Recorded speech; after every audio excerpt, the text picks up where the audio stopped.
Halo pemirsa, apa kabar Anda hari ini? Senang sekali saya Raden Berlias dapat kembali menemani Anda dalam sebuah program talkshow yang syarat informasi inspiratif untuk Anda dan juga keluarga. Inilah Bincang Sehati.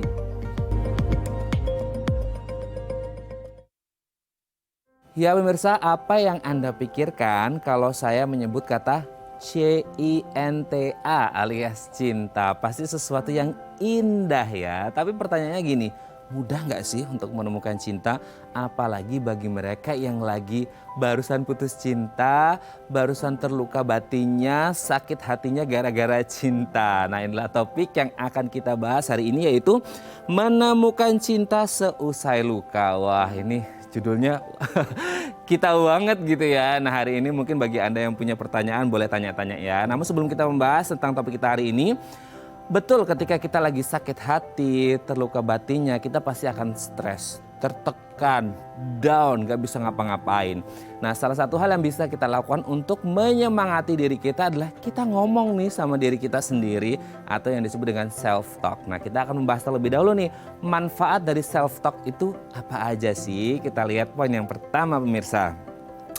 Atasi kesepian. Mungkin gini, kalau case-nya adalah kita ini sebagai perantau, entah untuk bekerja, entah untuk sekolah, kuliah, di luar kota, atau di luar negeri, kadang-kadang kan kita ngerasa sendiri ya. Jauh dari keluarga, teman-temannya juga dengan kuantitas yang sangat sedikit sekali jumlahnya gitu kan. Kadang-kadang kita perlu loh untuk ngomong ke diri kita sendiri, self-talk gitu. Kita ngerasa kayak oke, banyak sih orang di sini tapi aku kenapa ngerasa kesepian ya. Nah coba deh kita ngomong sama diri kita sendiri. Oh tentang ini, oh tentang itu. Ini secara tidak langsung akan membuat kita merasa kayak oh kita punya temen nih gitu. Meskipun sebenarnya temennya ya diri kita sendiri. Tapi ini bisa menjadi cara ampuh untuk mengatasi rasa kesepian kita. Mungkin kalau sekarang ya masa pandemi belum bisa kumpul-kumpul sama teman face to face gitu. Nah ngomong sama diri kita sendiri dengan batasan wajar pastinya, ini bisa membuat atau mengatasi rasa kesepian kita. Oke kita lanjut poin yang kedua pemirsa. Buat hidup lebih teratur. Pernah nggak Anda ngerasa kayak gini pemirsa? Ini pengalaman pribadi juga ya, kayak kita lagi di rumah nih gitu. Oh habis ini kayaknya aku mau gini nih. Nah tapi nanti kan kayak gini ya. Nah habis ini aku akan gini. Nah itu kan kita sebenarnya talking to ourselves ya. Itu kita ngomong sama diri kita sendiri atau self-talk. Nah secara tidak langsung ketika kita ngomong ini kan tadi seperti saya bilang ya. Wah habis ini aku mau gini-gini. Nah ini adalah organizing aktivitas yang akan kita lakukan selanjutnya. Meskipun konteksnya adalah kita lagi ngomong sama diri kita sendiri atau self-talk seperti itu ya. Tapi secara tidak langsung ini berpengaruh loh pada kondisi psikologis sama kehidupan kita yang membuat semuanya lebih teratur. Jadi kayak kita mengorganize aktivitas kita dengan ngomongin sesuatu yang akan kita lakukan kepada diri kita sendiri atau self-talk ya. Oke kita lanjut poin yang selanjutnya pemirsa. Atasi stres dan masalah. Semua orang pasti punya masalah, setiap orang pasti pernah berada di titik stres. Nah ketika kita berat gitu ya untuk menyelesaikan masalah tersebut, berat untuk ngomong ke orang lain karena ya malu, gengsi, minder atau menganggap ini adalah aib. Coba kita ngomong sama diri kita sendiri gitu ya. Kenapa sih kok aku gini? Kenapa sih gini? Oh ternyata masalahnya dari sini, flashback lagi. Oh ternyata gini segala macam. Nah mungkin dari hal tersebut kita ngomong sama diri kita sendiri, kita ketemu nih akar masalahnya ada di mana gitu. Jadi kita ngerti, oh solusinya seperti ini. Stres yang kita hadapi itu munculnya dari sini nih. Jadi kita tahu cara mengatasinya seperti apa. Oke kita lanjut lagi poin yang selanjutnya pemirsa. Tingkatkan kecerdasan. Nah seringkali kalau kita melihat orang-orang cerdas di luar sana, mereka itu otaknya selalu berpikir. Nah berpikir ini salah satunya adalah dengan ngomong. Ngomongnya kan nggak ke orang lain, tapi ke diri kita sendiri. Dengan mengkreasikan apa, berimajinasi tentang apa, berhayal tentang apa gitu ya. Sehingga otak kiri, otak kanannya semua bekerja dan ini pastinya berpengaruh ke kinerja otak dan kecerdasan kita. Jadi secara tidak langsung bisa meningkatkan kecerdasan kita ya. Jadi jangan lupa untuk self-talk ya. Oke kita lihat poin yang terakhir pemirsa. Tingkatkan percaya diri.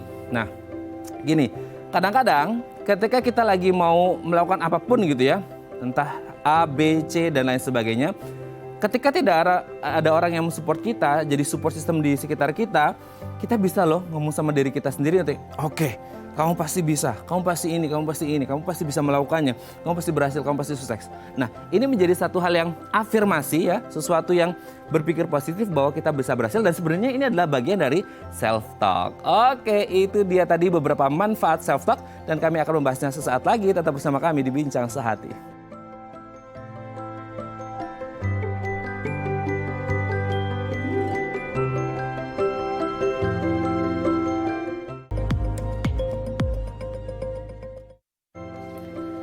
Baik, Anda masih bersama kami di Bincang Sehati. Tadi di segmen sebelumnya pemirsa kita sudah membahas nih apa sih manfaat dari self talk. Kalau mungkin Anda lagi down gitu ya, lagi stres, lagi tertekan banyak masalah, coba deh Anda mengaplikasikan self talk. Nah, untuk membahasnya apa saja sih manfaat dari self talk yang sudah saya sebutkan tadi itu benar apa enggak? Telah tersambung nih bersama kami di sambungan Zoom dengan Mbak Alvina MPSI psikolog dari Rumah Sakit Royal Taruma. Selamat pagi Mbak Alvina, apa kabar? Kita ketemu lagi. Selamat pagi Mas, baik. Oke, Mbak Alvina, hari ini kita ketemu lagi ngomongin tentang self talk. Mungkin banyak orang berpikir gini, ngapain sih kamu self talk kayak orang gila deh ngomong sendiri gitu ya. Mungkin untuk sebagian orang awam gitu ya, sebagian besar dari kita kan ngomong seperti itu karena nobody to talk to gitu ya. Kita nggak ada orang yang kita ajak ngobrol gitu, diri kita sendiri gitu kan. Iya, betul. Nah seperti itu, tapi ternyata ada ya manfaat dari self talk ini sendiri. Kita lihat yang pertama nih Mbak Alvina, mengatasi kesepian. Bener gak sih dengan self talk kita ngomong sama diri kita sendiri, kita bisa mengatasi rasa sepi di dalam hati atau hidup kita. Gimana nih Mbak Alvina? Ya, kalau kita bicara tentang kesepian, itu kan memang identik orang yang sedang merasa sendiri.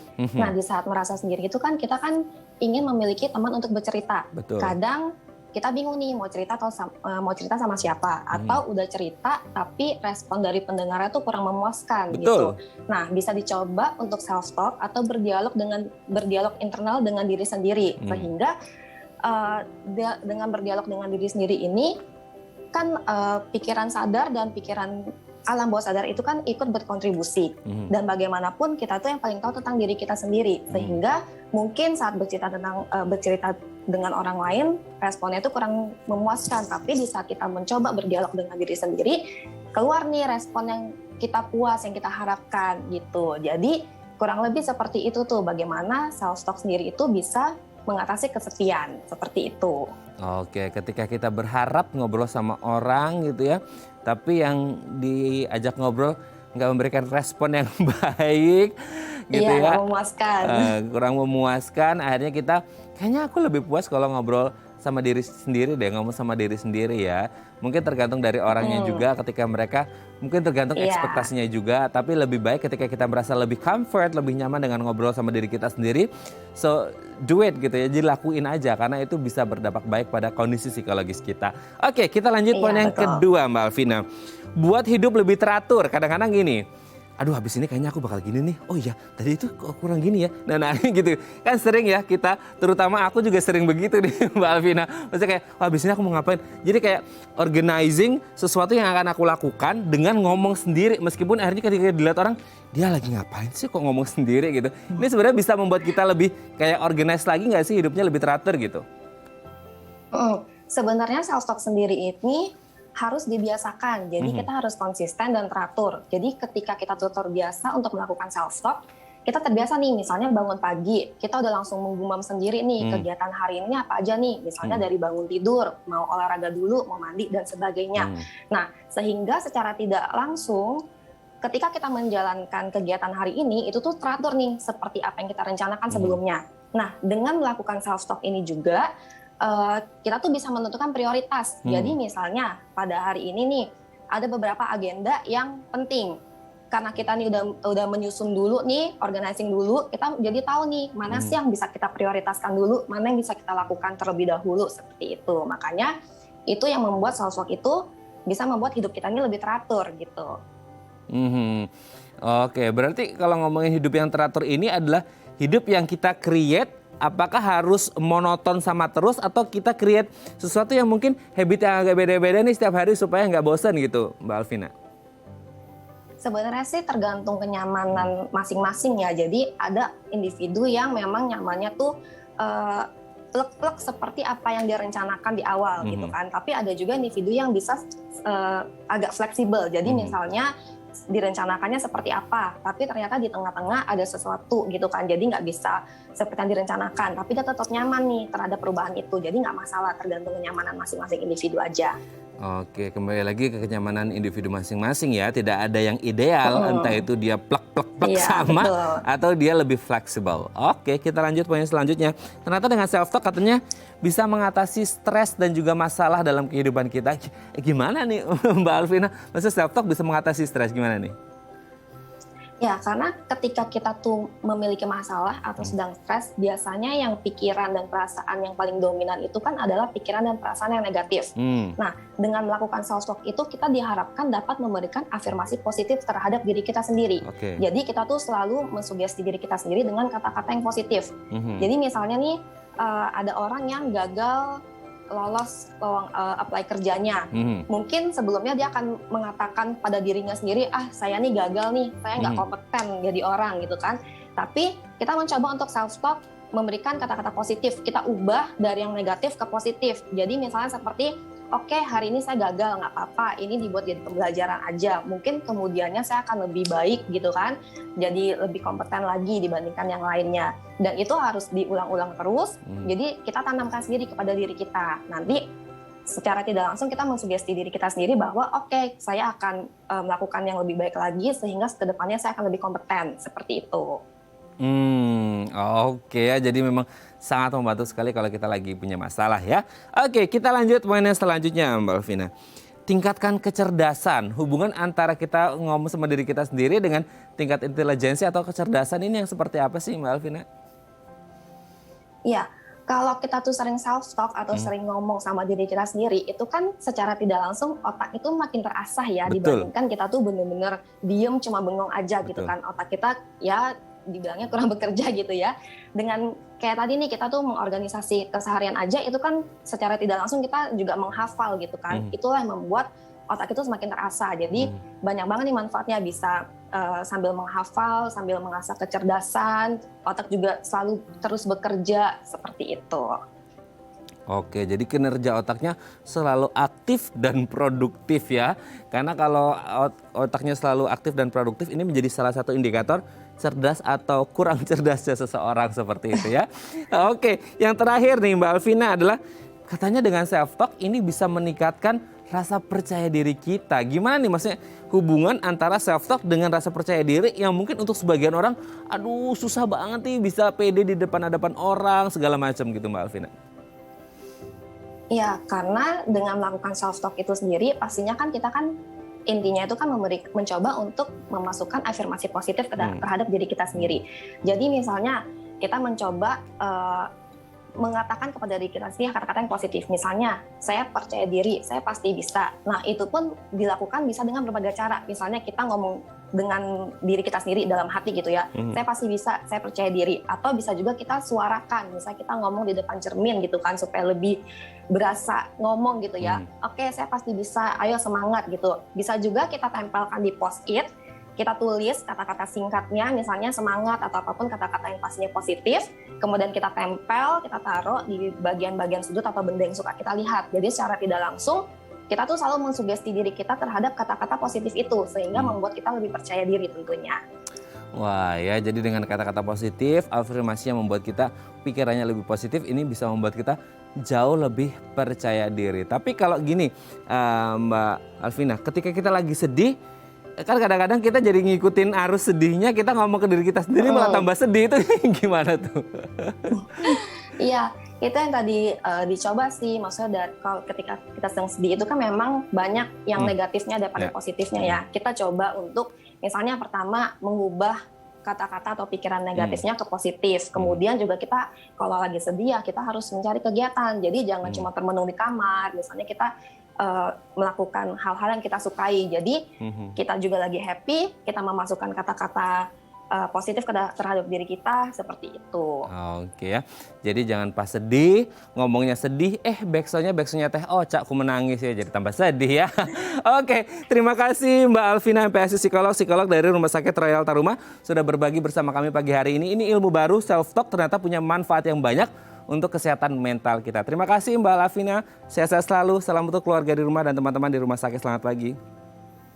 Pagi. Baik pemirsa, selanjutnya kita akan membahas tema kita hari ini. Bagi Anda yang memiliki pertanyaan seputar tema kita hari ini, Anda bisa menghubungi kami di nomor 021 290 3244 atau DM Instagram kami di @bincangsaatidayatv. Kami akan segera kembali.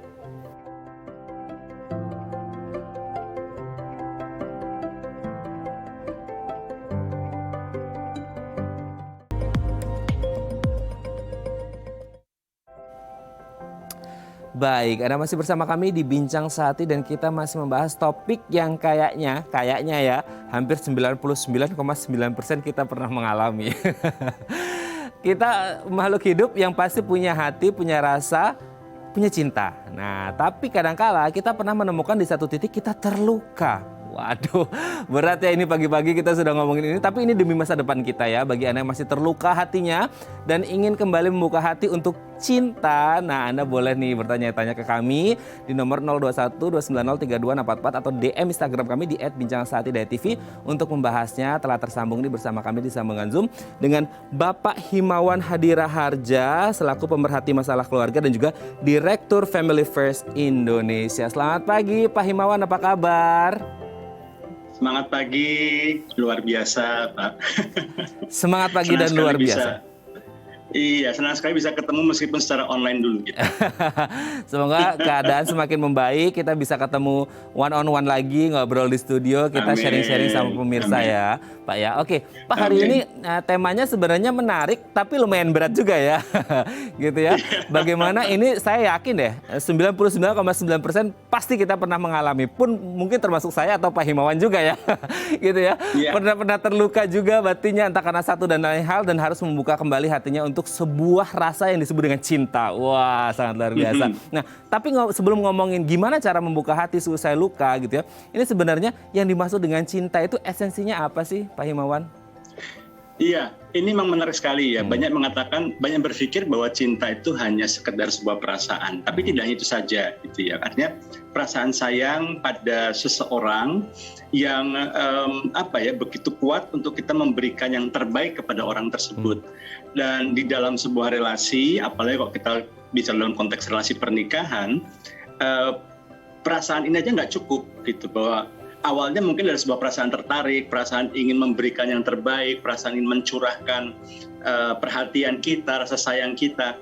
Tetapi dalam sebuah relasi jangka panjang, ini harus diperkuat, tidak hanya berupa perasaan saja, tapi juga ada keterbukaan, ada kejujuran, ada rasa hormat, ada kepercayaan atau trust, gitu ya, ada kesetiaan, dan tentu saja adalah komitmen. Ini yang menjadi esensi dari cinta sesungguhnya. Aduh, berat nih Pak. Komitmen. Orang suka happy-happynya, tapi untuk masalah komitmen, let me think first gitu ya. Coba pikir dulu gitu ya. Katanya orang ngomong kalau laki-laki itu susah banget diajak komitmen. Nah, itu nanti kita juga mau bahas itu fakta atau hoax gitu ya. Oke, Pak Himawan, ini cinta sangat menarik sekali gitu. Tapi pertanyaannya gini, apakah setiap manusia, setiap individu, setiap personal itu mereka memiliki cinta? Apapun bentuk cintanya, apakah mereka memiliki cinta nih Pak Himawan? Iya, menarik sekali bahwa kalau saya menggunakan istilahnya ya, pada dasarnya cinta itu adalah bagian daripada manusia. Bahkan dikatakan itu sudah nempel dalam DNA kita. Yes. Ya, itu bahasa agak lebaynya itu. Sudah nempel di DNA. Artinya setiap dari bayi yang lahir itu pasti memang sudah punya kemampuan untuk mencintai dan dicintai tentunya. Bahkan manusia itu secara psikologis tidak hanya punya perasaan cinta saja, tapi mereka juga butuh untuk diterima, diakui, kemudian juga mencintai dan dicintai. Dan ini merupakan salah satu kebutuhan mendasar dari setiap manusia. Itu kenapa apapun karakternya, bagaimanapun cara lahirnya, bagaimanapun juga status sosial ekonominya, pokoknya setiap manusia itu pasti memang terlahir memiliki yang namanya cinta itu. Oke, setiap manusia terlahir dengan cinta, sangat luar biasa ya.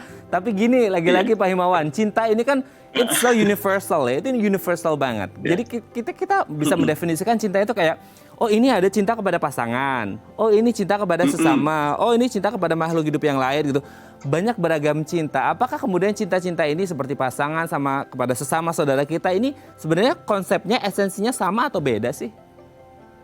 Ya, pada prinsipnya adalah kalau prinsipnya itu sama, yaitu adalah kita ingin memberikan yang terbaik. Memberikan yang terbaik ini bisa waktu kita, memberikan layanan kita, bahkan mungkin bisa mengorbankan waktu kita, tenaga kita ya untuk seseorang atau sesuatu yang kita kasihi. Kalau kita mencintai atau kita mengasihi pasangan hidup kita, maka kita akan ya bahkan istilahnya kita korbankan ego kita korbankan kebiasaan kita, kebutuhan kita demi orang yang kita kasih itu. Tetapi membedakan antara kasih atau cinta kepada pasangan hidup kita dengan cinta yang lainnya itu adalah satu kata yang tadi dikatakan berat tadi, itu adalah komitmen.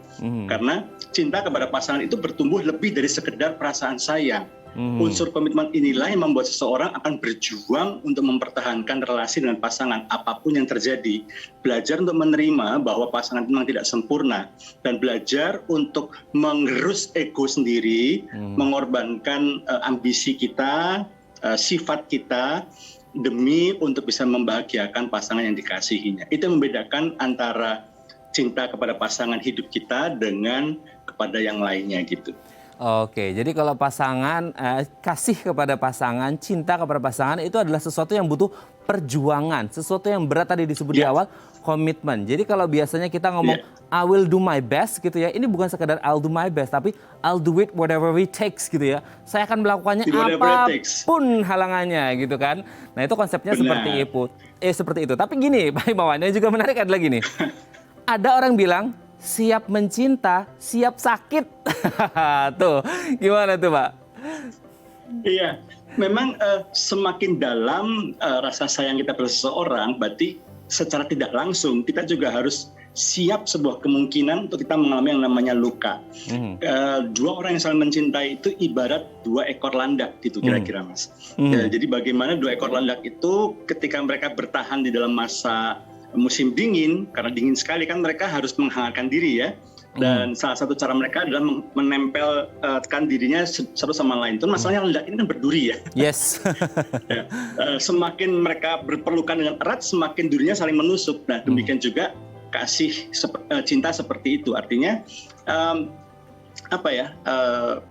pada dasarnya ketidaksempurnaan seseorang ya. Ada unsur egonya, kemudian juga kesehatan gambar diri seseorang. Mungkin dia dibesarkan dengan pola asuh yang tidak baik, sehingga dia sendiri punya luka. Dia dendam, dia luka, dan biasanya orang yang terluka ini akan menjadi orang pribadi yang mudah sekali melukai orang lain. Lalu kemudian belum lagi masalah gambar diri yang tidak sehat. Nah ini semuanya bisa membuat seseorang tidak bisa meresponi kasih atau cinta dengan benar. Karena satu sisi dia senang dicintai, tapi karena tidak tahu bagaimana cara meresponi dengan baik. Ya bisa jadi ketika dalam keluarga tidak dididik dengan baik untuk dia memperhatikan kepentingan orang lain. Tidak dididik, diajar untuk lebih mengutamakan mengorbankan dirinya demi kebahagiaan orang lain. Karena nggak pernah dilatih seperti itu, maka ketika dia dalam berelasi pun juga tidak bisa meresponi dengan benar, dan inilah yang kemudian menimbulkan luka. Oke, sangat luar biasa ya bagaimana kita melihat kejadian ini hampir terjadi pada kehidupan pribadi kita masing-masing. Dan ada juga yang mengatakan seperti ini Pak Himawan, dan sebenarnya kayak kita juga sering mengalaminya mungkin gitu. Orang yang paling berpotensi menyakiti kita adalah orang yang paling dekat dengan kita, yang paling kita cinta. Justru yang paling kita cinta ini bisa berpotensi menyakiti kita paling dalam banget. Apakah karena ini ekspektasi yang terlalu tinggi atau seperti apa sih Pak Himawan? Iya, ini memang menarik sekali ya. Tapi kalau saya boleh memberikan perumpamaan itu begini. Katakanlah ada sebuah lilin yang menyala gitu ya. Kalau lilin itu dengan kita ada jarak kurang lebih 1 meter, kita nggak akan merasa sakit, kita nggak akan merasa panas, kita cuma melihat ya ada cahaya terang. Tapi semakin kita mendekati lilin itu, semakin kita bahkan mungkin taruhlah ini lilinnya gitu ya, dan kemudian kita beranikan tangan kita memegang apinya, barulah kita merasa panasnya daripada api, kita baru merasa sakitnya gitu ya.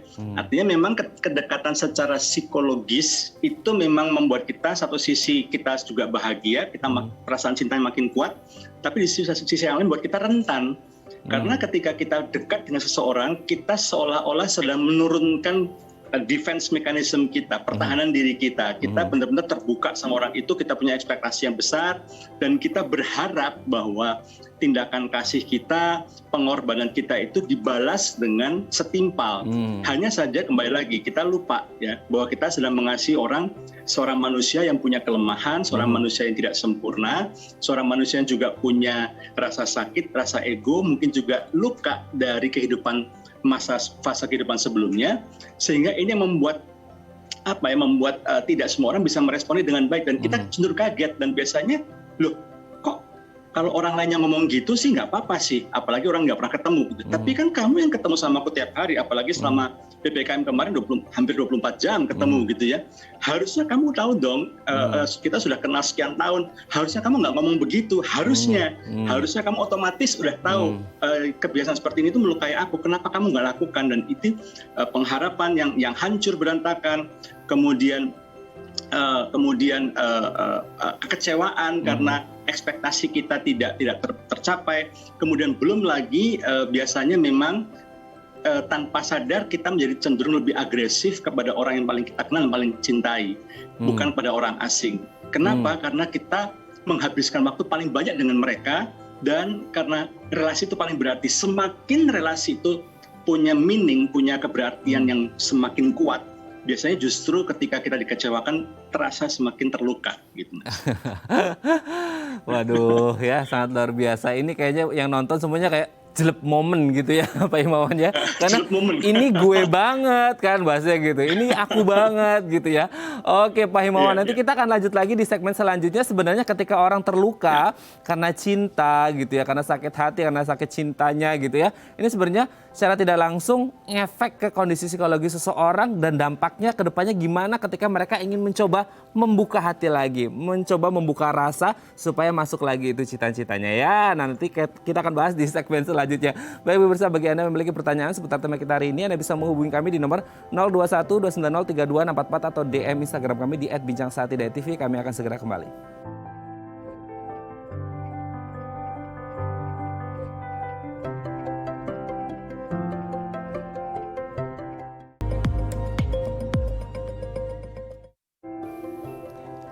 Baik, Anda masih bersama kami di Bincang Saati, dan kita masih membahas tema kita hari ini, menemukan cinta seusai luka. Nah, bagi Anda yang memiliki pertanyaan seputar tema kita hari ini, Anda bisa menghubungi kami di nomor 021 290 32 atau DM Instagram kami di @bincangsaati.tv. Masih bersama dengan Bapak Himawan Hadiraharja, pemerhati masalah keluarga sekaligus Direktur Family First Indonesia. Pak Himawan, kita lanjut lagi ya Pak ya, ini seru ya, ada penekanan karena memang seru banget gitu ya, kita jadi semangat nih karena ini menyangkut diri kita sendiri tuh pasti seru gitu ya, apalagi kalau ngomongin cinta, wah udah bikin kelepek-kelepek gitu ya. Nah Pak, gini, masalahnya adalah kalau orang mengalami rasa luka, rasa sakit karena cinta, ini sebenarnya bisa berpengaruh nggak sih ke kondisi psikologi seseorang, dan yang lebih ditakutkan adalah bisa memunculkan trauma nggak sih untuk kemudian membina hubungan yang baru gitu? Nah, memang Mas Raden, ini menarik sekali ya. Ketika kita nggak usah ngomong soal cinta dulu deh. Kita katakanlah kita punya satu pengharapan. Let's say misalnya orang tua kita menjanjikan kita ya, kamu belajar yang bagus nak, nanti kalau kamu nilainya bagus dapat sepeda baru atau dapat motor baru gitulah ya.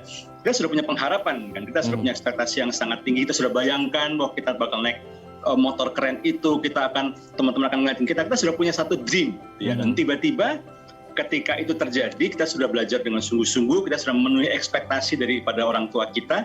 Ternyata orang tua kita cuma ngomong, maaf ya nak ya, ini kondisi lagi nggak bagus, bonusnya nggak jadi dibagikan dan bapak nggak jadi beli kamu motor. Tiba-tiba hancur semuanya. Gitu ya. Pasti kita kaget, kita shock, itu reaksi pertama. Termasuk juga dalam ketika kita terluka dalam relasi cinta. Pasti ada namanya shock, kaget. Karena ketika menjalani relasi itu kan, sambil menjalani relasi kita sudah berbunga-bunga, kita sudah punya satu impian, aduh enak ya kalau nanti ini kalau kita nikah, aduh nanti bisa ke sini, mungkin sudah punya satu bayangan, waduh nanti bisa ke sini sama-sama, nggak lagi sendirian. Kalau selama ini mungkin nonton sendirian bete, mau ketawa sama siapa. kalau beda dengan self talk ya. Kalau self talk kita harus dengan diri sendiri ya. Iya. Tapi kalau kita nonton, ini kan kita sudah punya, aduh asik bisa ke sini makan berdua, ada teman untuk curhat, ada diskusi, tiba-tiba hancur semuanya. Kita kaget, pasti kita kaget kok ini bisa terjadi ya. Kenapa gagal? Yang kedua, denial. Wah, enggak dah, ini nih enggak, ini cuma mimpi doang. Apalagi kalau misalnya berakhirnya tidak dengan baik-baik, itu sudah pasti kita akan berusaha untuk menolak. Ini cuma mimpi, ini nggak benar-benar terjadi. Kemudian yang ketiga, kita masuk pada masa marah, ya. Bisa marah pada situasi, kita bisa marah pada orang lain, bisa pada diri sendiri. Kok goblok sih kamu, kok bodoh sih, kok kamu nggak ngelihat sih, gitu ya. Misalnya apalagi kalau dalam relasi cintanya terjadi abuse, gitu, terjadi perlakuan perundungan misalnya. Kok bisa sih kamu mencintai orang yang salah? Kamu kok nggak hati-hati sih? Kamu kok nggak bijak sih? Bahkan sampai marah pada Tuhan. Kok Tuhan nggak mencegah sih? Kok Tuhan nggak mencegah saya berrelasi dengan dia? Kok Tuhan kan maha tahu nih. Harusnya Tuhan mencegah dong saya berrelasi sama dia. Harusnya Tuhan lindungin saya dong. Kok enggak gitu ya? Baru kemudian masuk ke fase bargaining, tawar-menawar. Di situ dia mulai ingat masa lalu. Seandainya, aku tahu nih, ini salah di sini nih. Coba dulu aku nggak kayak gini nih. Terus dia pengen punya kalau di film Avengers itu ya time stone gitu ya, dia mau balik lagi ke fase itu, dia perbaiki. Padahal kan nggak mungkin lagi. Tapi ini yang paling berat. Yang berikutnya justru adalah ketika dia sadar bahwa itu tidak bisa diputar kembali, adalah fase depresi. Nah, ini semua terjadi kalau pertama tidak ada intervensi. Intervensi di sini bisa intervensi dari keluarga yang menolong, mencoba untuk mendampingi, kemudian atau intervensi dari komunitas, dari teman dekat, dari sahabat. Kemudian yang kedua adalah intervensi yang saya katakan intervensi ilahi. Artinya bahwa di masa-masa ini ketika seorang justru tidak lagi berpegang pada imannya, dia justru malah kemudian dia meragukan imannya, bahkan dia menjauhi kegiatan-kegiatan yang sifatnya justru seharusnya memperkuat dia secara iman. Nah, ini yang kemudian bisa mendorong seorang masuk dalam fase depresi. Ini akibat dari luka yang tidak dihadapi, dikelola dengan baik. Ada rasa sedih, tidak bersemangat, kehilangan fokus, dia kemudian nggak konsen, kemudian seperti nggak punya harapan, kemudian juga dalam kehidupan sehari-hari juga terganggu ya, ada gangguan pola tidur, pola makan, dan paling parah mulai memikirkan hal-hal yang sifatnya kematian, Mas Raden. Oke, kalau tidak dikelola dengan baik seperti itu ya Pak Himawan ya.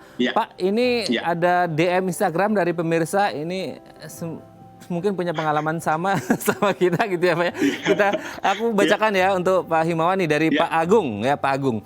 Pak, saya usia 35 tahun single. Oke, pernah dihianati berkali-kali. Waduh, ini jelek banget ya. Pernah dihianati berkali-kali, sekarang saya mau deket dengan seseorang tapi masih takut terulang lagi. Oh, takut terulang dihianati mungkin ya. Nah, gimana caranya bisa kembali percaya dan memulai hubungan baru? Wah, ini kayaknya sih kasusnya banyak ini ditemukan di luar sana nih Pak. Ingin memulai tapi takut gitu. Gimana nih Pak? Nah, memang rasa luka karena relasi biasanya reaksinya ada dua. Ya, yang pertama adalah kemudian dia menjadi trauma dan kemudian memutuskan untuk tidak berelasi. Ini ada yang bersifat temporer, sementara waktu sambil dia menata diri, mengobati lukanya, atau bahkan mungkin permanen, udah nggak percaya lagi sama sekali gitu ya. Memang semua laki-laki dasar atau semua perempuan memang sama semua gitu ya, misalnya seperti itu. Nah, yang kedua ini yang justru yang mencoba mengobati lukanya dengan cepat-cepat membangun relasi lagi. Terlalu cepat membangun relasi kembali dengan pertimbangan bahwa ya mencoba untuk mengatakan coba mungkin kalau saya punya yang baru saya lupa nih sama mantan gitu kan. Nah, padahal ini enggak, ini justru berbahaya sekali justru karena gini, banyak yang mengatakan begini, oh yang kedua ini lebih bagus kok, lebih ini begitu, lebih ini, oh dia lebih pengertian daripada yang sebelumnya dan segala macam. Saya mau punya sebuah perumpamaan yang saya gambarkan seperti ini. Saya tipe orang yang suka sekali minum minuman yang dingin.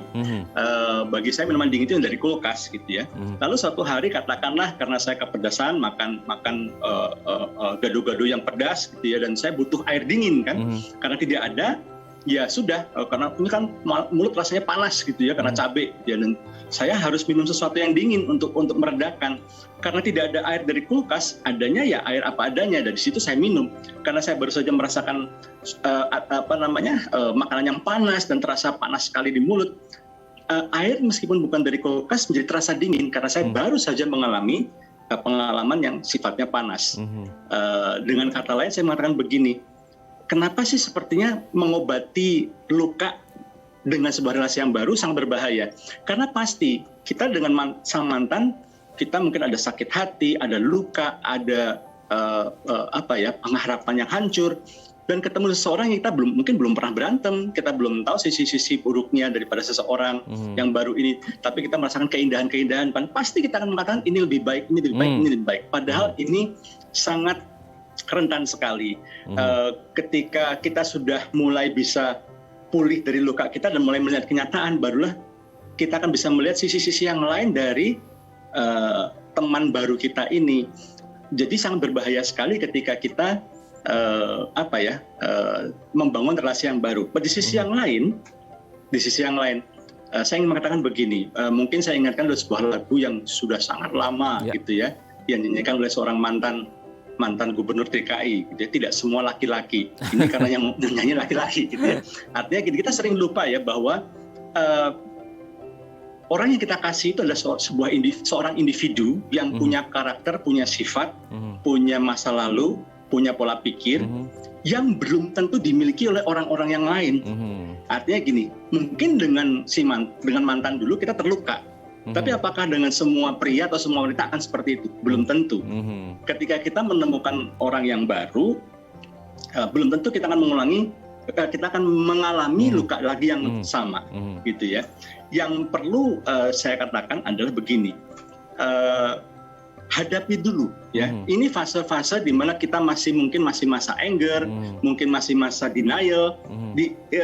Hadapi dulu ya. Bergaulah seluas mungkin dengan komunitas yang ada dan teman-teman. Pulihkan dulu luka dalam hatimu ya.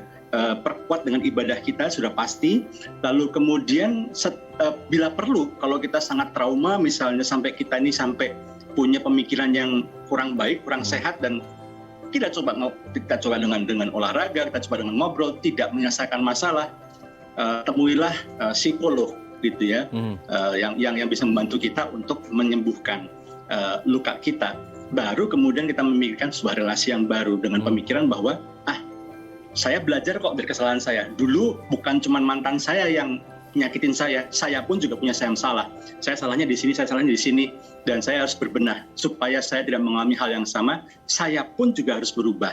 Ada juga dari hal-hal diri saya yang harus saya perbaiki supaya saya memperoleh relasi yang baru kemudian membangun relasi yang baru dengan lebih hati-hati, tentu saja. Dengan lebih hati-hati dan yang satu lagi ya, kebanyakan orang ketika sudah mulai membangun relasi itu kemudian cenderung eksklusif, menjauh dari teman-temannya, dari sahabatnya, dari keluarganya. Itu betul, Pak.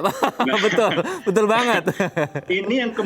Ini yang kemudian ketika kita terluka, kita seperti limbung sendirian. Karena tanpa sadar kita sudah menghilangkan diri kita sendiri dari support system kita. Karena itu ketika kita membangun relasi, tetap juga bersilaturahmi dengan keluarga, punya relasi dengan teman-teman juga. Support system kita jangan sampai hilang. Karena ketika sekali lagi namanya relasi itu pasti rentan dengan yang namanya luka. Semakin dekat relasi kita, semakin terasa sakit lukanya. Ketika kita terluka lagi, kita punya support system yang siap menahan kita supaya kita nggak limbung. Jadi kalau pinjam peristiwa dari Wakil Menteri Pariwisata kemarin ya, ketika dia mau pingsan, ada orang sekitarnya yang cepat-cepat langsung menolong dia supaya nggak jatuh.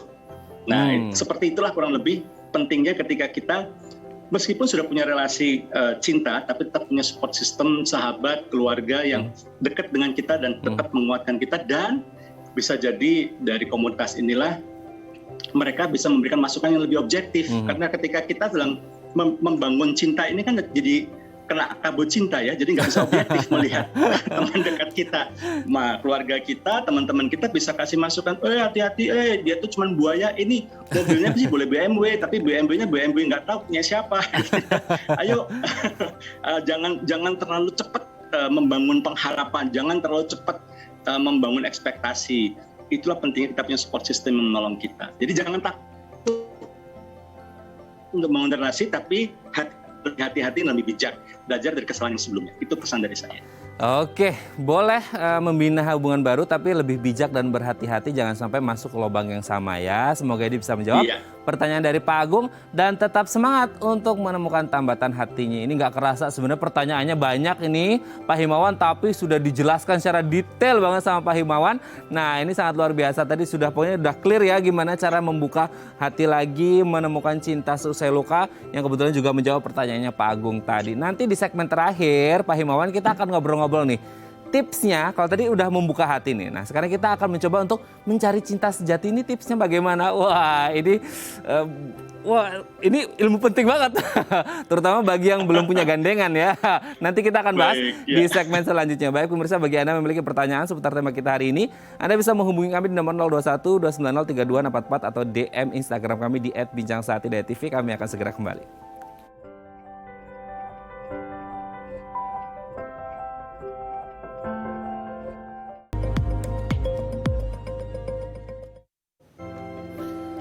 Baik, Anda masih bersama kami di Bincang Saati. Kita masih bersama dengan Bapak Himawan Hadiraharja, pemerhati masalah keluarga sekaligus Direktur Family First Indonesia. Pak Himawan, di segmen terakhir ini kita mau bahas nih tips untuk mencari cinta sejati. Wah ini saya tekanin ya, cinta sejati. Nah bagi Anda yang masih belum punya gandengan, yang masih malam minggunya masih nggak kemana-mana. Nah boleh Anda, ini poin-poin penting harus dicatat ya. Yang pertama adalah belajar untuk mencintai diri sendiri. Mencintai diri sendiri ini gimana sih Pak Himawan? Iya, mencintai diri sendiri dalam artian begini, bahwa kita harus menerima siapa diri kita, bahwa kita memang tidak sempurna. Kita jangan fokus pada kelemahan-kelemahan kita. Kita sadari kita tidak sempurna, tapi kita harus perkuat, kita punya kekuatan-kekuatan. Jadi jangan hanya terfokus pada kelemahan, kok aku kurang ini, tapi coba temukan hal-hal positif dan perkuat dirimu di situ. Itulah cara kita membangun gambar diri yang sehat gitu ya. Terima dan kemudian pahami bahwa kita ini memang spesial, kita ini memang unik, dan kita ini memang layak untuk dicintai dan mencintai. Wah, sangat luar biasa. Ini bikin lepek-lepek ya pernyataannya Pak Himawan, sangat luar biasa ya. Tidak salah jadi pemerhati masalah keluarga nih ya. Yang kedua adalah memaafkan masa lalu. Nah ini kan juga agak-agak berat Pak kalau memaafkan masa lalu, gimana nih? Iya, artinya gini, bahwa kita belajar tuh namanya mengampuni. Bahwa untuk memulihkan luka tidak ada jalan lain ya. Ada orang mencoba memulihkan lukanya dengan mengganti objeknya. Tadinya si mantan ganti yang baru. Tapi ini tidak menyelesaikan masalah gitu. Karena yang menjadi esensinya adalah mungkin ada konsep tentang cinta kita yang kurang tepat. Mungkin ada konsep kita tentang relasi yang kurang tepat. Mungkin relasi ini bisa pacaran, bisa juga pernikahan yang kurang tepat. Mungkin ada prinsip-prinsip, nilai-nilai yang perlu kita ubah. Artinya coba untuk kita belajar untuk belajar untuk istilahnya itu belajar untuk melihat bahwa ada pengharapan yang baru dan kita rebuild ourselves. Kita belajar untuk memulai cinta yang baru tapi dengan cara yang benar. Kita memaafkan, kita terima masa lalu sebagai bagian dari pembelajaran. Kita ubah itu bukan sebagai sebuah kegagalan yang permanen. Ya sudah, orang yang berhasil pun juga pernah gagal gitu ya. Kita terima itu dan kita belajar untuk apa sih yang keliru, apa sih yang bisa saya jadikan sebagai pembelajaran untuk mendewasakan saya, supaya saya nggak mengulangi kesalahan yang sama. Dan belajar membuat kita menjadi lebih berhati-hati gitu kira-kira. Sangat luar biasa ya. Bagaimana memaafkan masa lalu ini dampaknya sangat luar biasa. Yang selanjutnya adalah ada harapan yang lebih baik. Kita percaya bahwa ada harapan yang lebih baik ke depan. Gimana nih Pak? Ya, percayalah bahwa yang namanya masa depan kita tuh pasti cerah. Setiap dari kita berhak untuk punya masa depan yang cerah. Dan setiap dari kita pasti bisa mencapainya. Kalau memang kita, kembali lagi ya, kita evaluasi diri, refleksi diri, kita belajar. Jangan jadikan masa lalu itu, luka itu sebagai timbunan tanah yang menimbun kita, menggelamkan kita. Tapi jadikan masalah-masalah itu, luka-luka itu sebagai batu pijakan untuk kita menapak maju ke depan, naik ke atas, dan kita mencapai impian kita. Pasti ada harapan lebih baik. Tidak selama-lamanya kita akan mengalami keterpurukan, dan setiap dari kita pasti bisa berbahagia kalau kita tidak lelah untuk berjuang mencapainya. Jadi terus maju ke depan, jangan menunggu atau jangan saya tunggu yang benar-benar perfect dulu lah kalau baru saya akan membangun relasi saya, baru saya akan memulai cinta lagi saya. Enggak, jadilah orang yang lebih baik itu lebih dulu. Ya, karena orang yang baik akan attract orang yang baik. Orang berkualitas A akan attract orang berkualitas A. Jadi kalau Anda ingin mendapatkan pasangan yang lebih baik, jadilah lebih dulu pribadi yang lebih baik. Benahi dirimu, evaluasi dirimu, dan yakinlah bahwa ketika kita melakukan ini semuanya, pasti ada seseorang yang bisa menerima kita, melihat kita, dan bahkan itulah yang lebih baik bagi kita dan lebih bahagiakan kita. Oke, berarti intinya sama dengan poin selanjutnya adalah bagaimana kita memperbaiki diri, otomatis memperbaiki masa depan, gitu Pak? Yes, bersiaplah untuk menerima masa depan. Artinya kalau kita misalnya bekerja di sebuah perusahaan dan kita ingin mendapatkan lebih baik, maka kita harus perform dulu kan. Kita harus tunjukkan kita punya kualitas pengetahuan, kita punya kualitas keterampilan yang memang membuat kita layak untuk mendapatkan pekerjaan atau perusahaan yang lebih baik. Kira-kira seperti itu analoginya. Jadi kita sendiri pun juga mempersiapkan diri kita untuk kehidupan yang lebih baik masa depan. Oke, singkat saja terakhir Pak Himawan, apa yang disampaikan bagi mereka yang lagi terluka dan ingin membuka hatinya untuk mendapatkan cinta lagi nih Pak? Ya, yakinlah bahwa Anda bagaimanapun Anda pernah gagal, yakinlah bahwa Anda tetap layak untuk dikasihi, Anda tetap seorang yang sangat berharga, Anda seorang yang luar biasa, dan temukan kualitas yang luar biasa itu, temukan kekuatanmu, bangunlah dirimu di atas dari kekuatan hal-hal yang baik itu, dan sembuhkan luka. Kalau memang perlu waktu untuk memulihkan lukamu, nggak apa-apa. Kalau ingin menangis, menangislah ya supaya emosi negatifmu keluar. Tapi setelah itu punya komunitas yang mendukungmu. Jangan lupakan Tuhan juga yang siap untuk melindungi dan menuntunmu dan memberikan kekuatan untuk kau bisa menjalani hidupmu. Dan setelah itu jangan ragu untuk membuka diri ya. Karena bagaimanapun juga kita adalah pribadi yang punya cinta, layak dicintai, dan kita juga bisa membahagiakan dan dibahagiakan oleh orang lain dalam relasi kita. Sangat luar biasa. Percayalah, pasti akan ada pelangi setelah hujan gitu ya. Sangat luar biasa ini. Terima kasih. Ini pas lagi hujan juga ini. Oh, pas lagi hujan juga ya. Tadi pagi juga berangkat ke studio hujan nih. Terima kasih Pak Himawan Hadira Harja, pemerhati masalah keluarga sekaligus Direktur Family First Indonesia. Semoga kita semua berbahagia, kita bisa menemukan cinta sejati dan kita bisa menemukan cinta yang sesungguhnya. Terima kasih Pak Himawan, selamat pagi, sehat selalu. Sama-sama, selamat pagi, sehat selalu semuanya. Terima kasih Pak Himawan. Baik pemirsa, bagi Anda yang memiliki kritik dan saran, Anda bisa menghubungi kami di nomor 0889 8100 5000 atau Anda bisa follow media sosial kami di @bincangsahatidayatv dan tetap disiplin prokes 6M. Saya Raden Madlias pamit, sampai jumpa dan selamat beraktivitas.